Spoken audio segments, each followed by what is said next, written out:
Hello everybody, today we're gonna do a little let's play of a game called Jellyfish Season. Jellyfish Season, okay. I think it's a visual novel.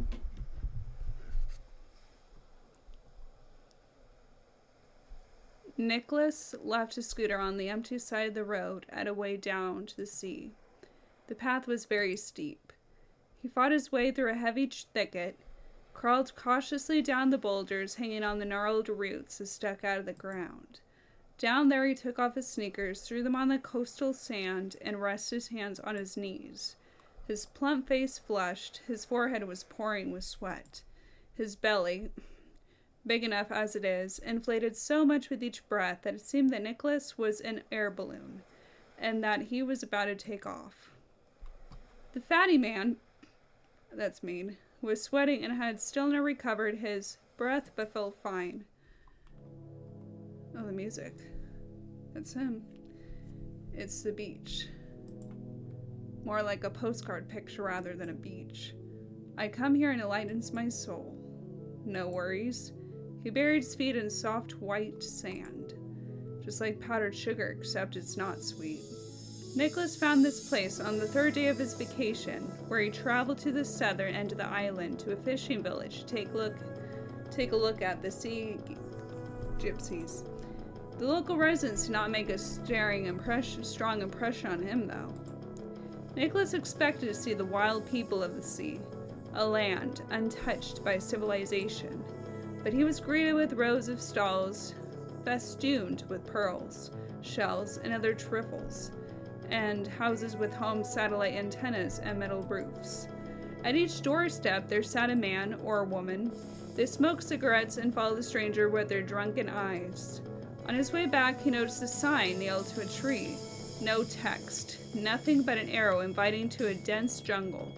The way down, all stones and bushes would trouble even a young athlete, to say nothing of such a clumsy big man like Niklas.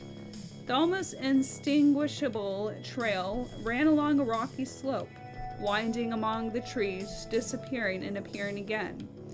Niklas was even thinking to turn back, but he was too tired to climb up. Once he almost fell.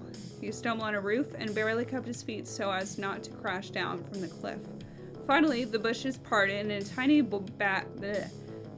bay opened up before him, sandwiched between the karst rocks. The sea was glistening not far away, emeralds in the shallows and juicy blue at the horizon. The beach was deserted. Niklas decided that tourists did not come here because they always needed beach chairs, drinks, umbrellas. But here, there was just a naked shore, not a single restaurant, and a difficult descent. But that was all he needed. To have a bathe away from prying eyes. Niklas loved to come here every morning. He undressed, satisfied that no one looked at his body, and rushed into the water, which was as pure as glass. He swam far away and could still see the bottom of the sea through the thick turquoise and coral gardens on the bottom and elegant fish floating in a dance. He dived and was a guest at this underwear party as long as he had enough air into his lungs. Yesterday, Niklas bathed until nightfall and would have bathed all night, but he was stung by the jellyfish. It spread its tentacles all across his belly like a lash of a whip. It burned a lot, but not for long. No big deal, actually. He would not even think of it now. Niklas had already recovered his breath and was going to take off his clothes, but suddenly saw the same slippery little fellow as the one yesterday. It was washed ashore by a strong wave and was lying on the water's edge, pale and dull, more like a wrinkled plastic bag. Niklas came over and bent down to take a closer look. The jelly body had not yet dried out and almost imperceptibly twitched. Nearby lay another one, transparent too, and another one, and yet another one. I think those are those things. And one more. The whole beach was scattered with jellyfish. There were all kinds of them. Hockey puck sized and like an open umbrella, brown with dots and pinkish red. Here comes a blue one. He had never seen these before. Niklas was walking on wet sand, examining each. Strange creatures, so beautiful and so helpless. Niklas looked up. Directly above him there stood a cliff covered with thick woods. The sea licked its smooth boulders. In the shade of In the shade of casuarinas, there was a white towel. What the? Niklas was taken aback. This beach belonged to him, right down to the smallest grain of sand. No one has ever showed up here before, but today someone came over and spread out a towel in the sand. An open notebook and a pen lay on the towel. Niklas looked around in search of the owner. The sea was deserted. He picked up the notebook, shook the fallen fur needles off. The page was covered with smooth, beautiful handwriting like in a calligraphy worksheet. Niklas read a few lines, poems in English. He knew nothing about poetry among poets. He heard only about Sarkovsky and Eno Lino. In addition, he had a poor knowledge of English, but still he had no doubt that he was reading poetry, written from the girl's perspective, seemingly about death. Okay, that's a little morbid. Let's read it. We are not afraid of death, because dying is more painful than death. We are not afraid of ghosts, because we always hear footsteps and things fall randomly and move. We're not afraid of giant suckers underground, because it's just ridiculous. Lee, where is a giant suckers underground? Are we afraid of dogs? We are not afraid of dogs, because they are vampires and they know how to talk. Okay, what the hell? We are very boring, that is indeed a fact. My friend, we are a little afraid of music because it looks scary. We are afraid of the world because the world is like an irritated older brother.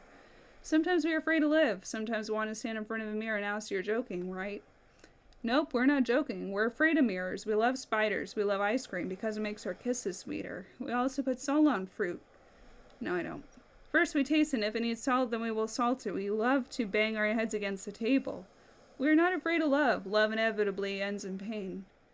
And we were so often hurt, my friend, that we fell in love with pain.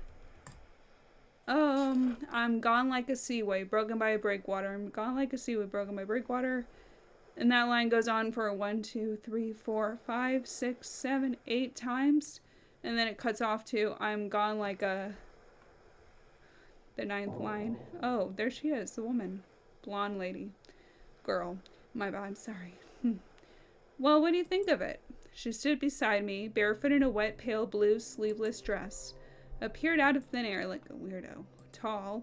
Volleyball player, most probably. With her blonde hair stuck into the face, and her hands covered with goosebumps. Sorry, I did not want... He put the notebook back. The music kind of got a little eerie, too. He ran his hand over his bald head. She seemed to be him very beautiful. Her eyes blue and clear like a glass cleaner. You always take other people's things without asking?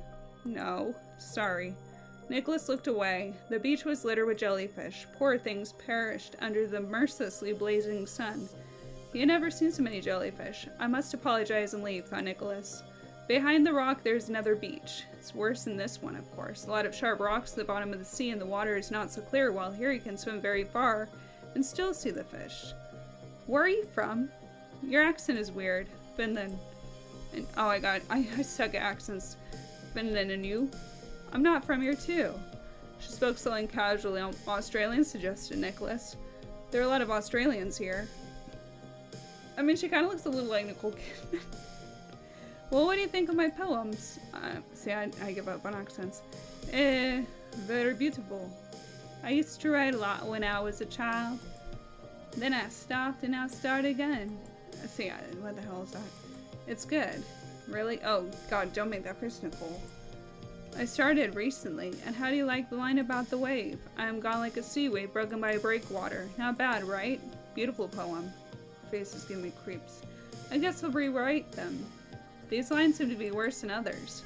Niklas kept silent. He was bad at poetry. He stood fat and sweaty, stroking his bald head and tried to remember how to say in English, "Thank you so much for the conversation. My unfortunately, I have to go. I wish you all the best."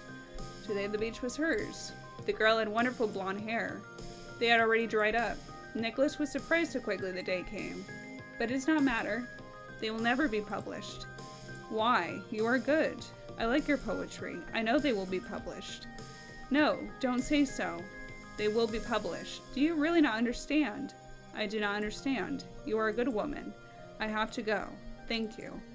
Waves kept throwing more jellyfish on the shore. Crystal bodies melted on the sand under the crazy sun, and she suddenly sobbed.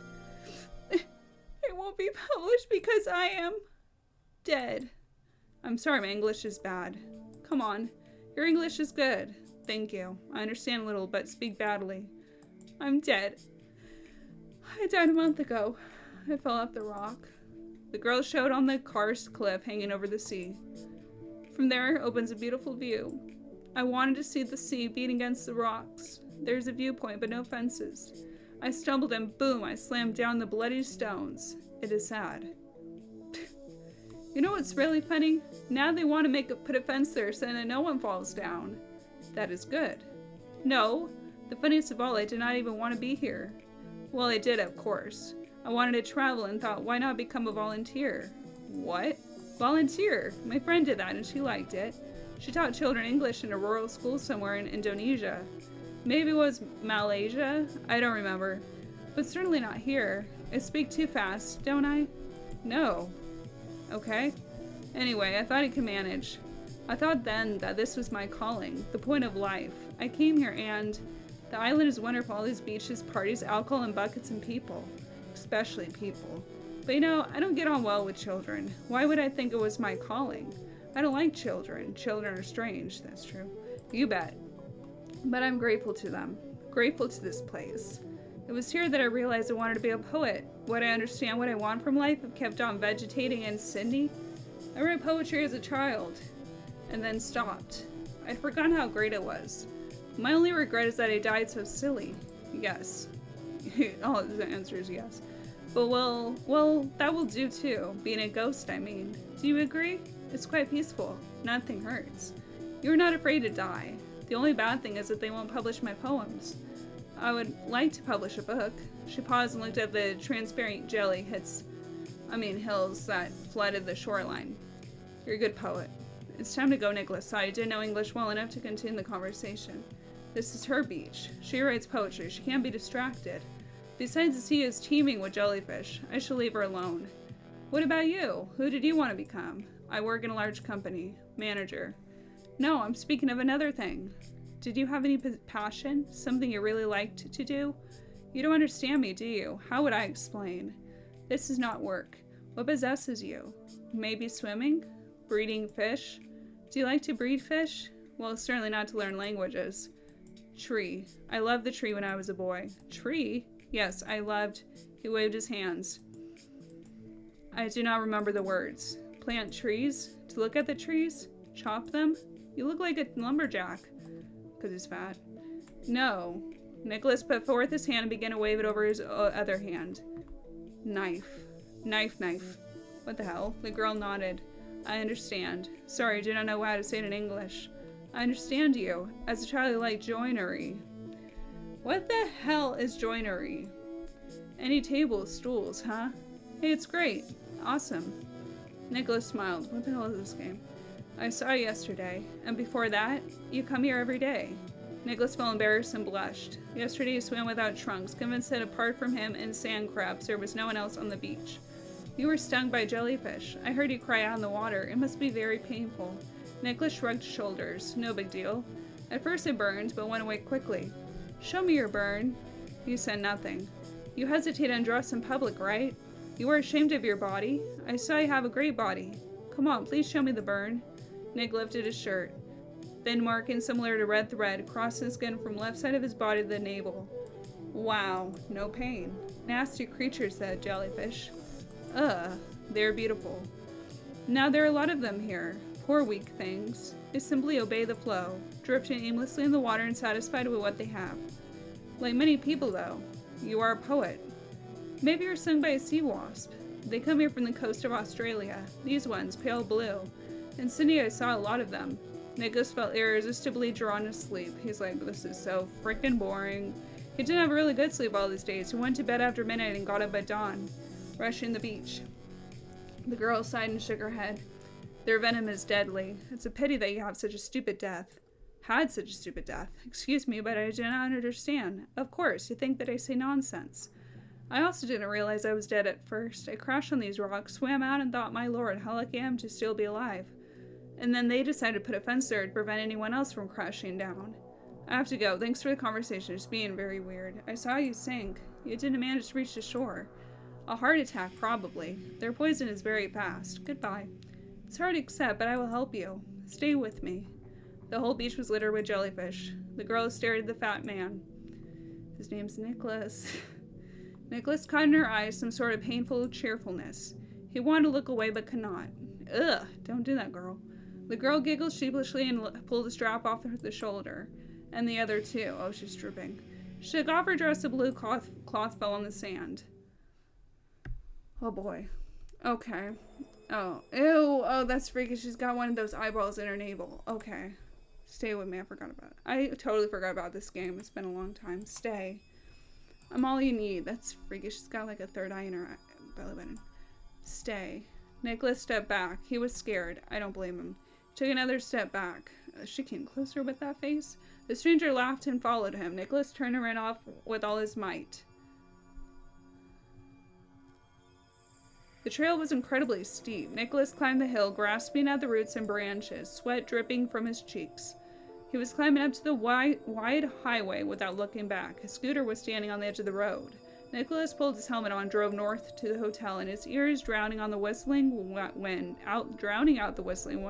ran the sharp girl's laughter. Freak. Not him, her. Back in his room, the fat man lay down on the bed. You mean Niklas? He was dying of sleep. This girl is crazy. It seems that her boyfriend left her. He met a girl from the locals, some masseuse, so she went crazy. Niklas wasn't a big connoisseur of poetry, but he suspected that poets were sensitive people. I in the navel. I definitely need to sleep more. Yes, you do. And stay away from her. Oh, jellyfish. Dream of jellyfish. He dreamt that he was a jellyfish. Niklas rocked in the water like a silent bell. He wanted to sail away, far away, but the sea did not let him go. The powerful stream pushed Niklas to the shore under the fierce sun, and he was sailing wherever the water told him to. So helpless and so beautiful.